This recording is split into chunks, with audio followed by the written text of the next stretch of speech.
I live in the state of Illinois. We have some of the best soil in the world, and we could potentially grow all sorts of vegetables, fruits, trees, grains, whatever you want.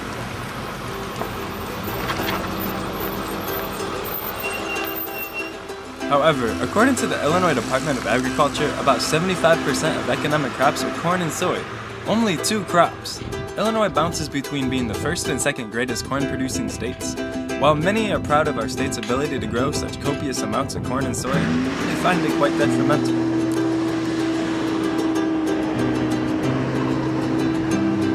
Although we have some of the greatest land ever, we keep growing more and more genetically engineered crops. In the year 2000, only 17% of Illinois' corn was genetically modified, while in 2009, it had grown to 84%. The story is very similar for soy, as it's climbed from 44 to 90% in the same 9-year period. Yeah, we get even more corn to grow, and yeah, we can do all sorts of amazing things, but at what cost? In order to get this yield, we end up having to pump all sorts of chemicals onto the soil. It makes the soil even more fertile, keeps weeds off, and kills any bugs that would destroy the crops. But after we do all this, we end up killing our soil, making it useless in the future unless we pump more chemicals onto it. And at the end of the day, we ship all our crops to feed animals, so then people can eat the animals.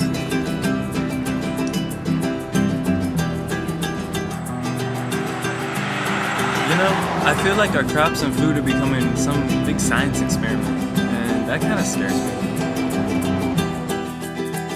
I believe that this needs to change, and I believe that we can fix it. Here at the University of Illinois, the Student Sustainability Committee started a student farm in order to produce local and sustainable food to the dining halls.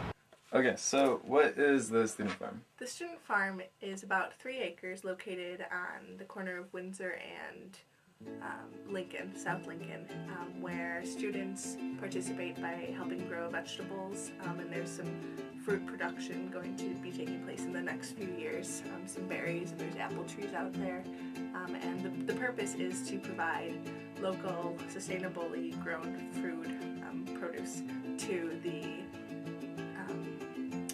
dining services. So, so what's wrong with the food that, like, the dining halls already get? Like, why is this a better alternative? A lot of the food is shipped from thousands of miles away, which provides a greater diversity of food, but it doesn't follow in accordance with seasonal production.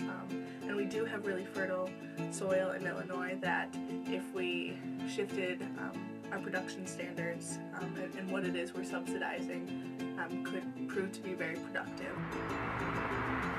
There are many other practices taking place that are conscious of sustainable agriculture. Organic farming is another one of those. Organic farmers refrain from unsustainable practices by growing the crops how they should be, more or less without using harmful chemicals, and rotating crops to keep the soil naturally healthier. The best part about it is that it's constantly spreading, and the demand for organic foods is always growing.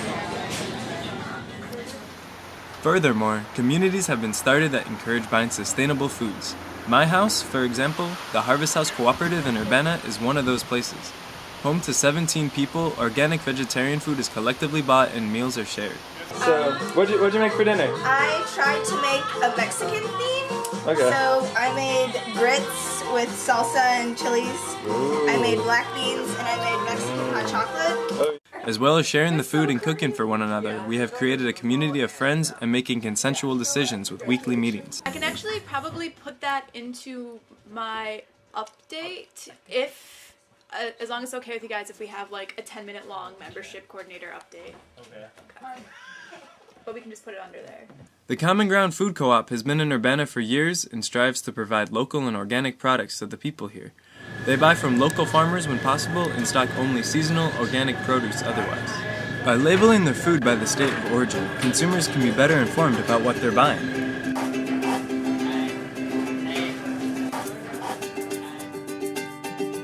The food on our plates has changed drastically recently. According to the documentary Food Inc., the average meal travels 1,500 miles from farm to plate. With a conscious effort in Illinois soil, I believe that we are able to change our practices to create something much more sustainable, and not to mention delicious, while bringing more people together at the same time.